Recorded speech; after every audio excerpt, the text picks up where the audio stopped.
यदि कसैले आफ्नो श्रीमतीलाई मात्र माया गर्छ भने त्यसलाई राम भनिन्छ। अनि अरूको श्रीमतीलाई पनि माया गर्छ भने त्यसलाई दयाराम भनिन्छ।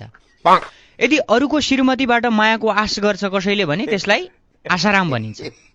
अनि अरूको श्रीमतीलाई माया गर्छ, माया गरेको मान्छेलाई भगाएर बिहे गर्छ भने त्यसलाई बलराम भनिन्छ। न आफ्नो न अर्काको कसैको बुढीलाई पनि माया नगर्नेलाई फण्डाराम भनिन्छ। अरूको श्रीमती कहाँ जान्छ, के गर्छ, कोसँग बस्छ भनेर चियो चर्चा गर्नेलाई जागराम भनिन्छ। यदि अरूको श्रीमतीलाई माया गर्ने चक्करमा उसले आफ्नो श्रीमती अरूसँग हिँडेको समेत पत्ता पाउँदैन भने त्यसलाई जिल्लाराम भनिन्छ। अनि अरूको श्रीमतीसँग मन्दिर मन्दिर धाउनेलाई चाहिँ पुण्यराम भनिन्छ। अनि श्रीमतीबाट सधैँ कुटाइ मात्रै खानेलाई दुखीराम भनिन्छ। अनि त्यसै गरी यदि कसैले अरूको श्रीमतीलाई आँखै लगाउँदैन भने त्यसलाई साधुराम भनिन्छ। अनि भन्नुहोस् त, तपाईहरू कुन राममा पर्नु?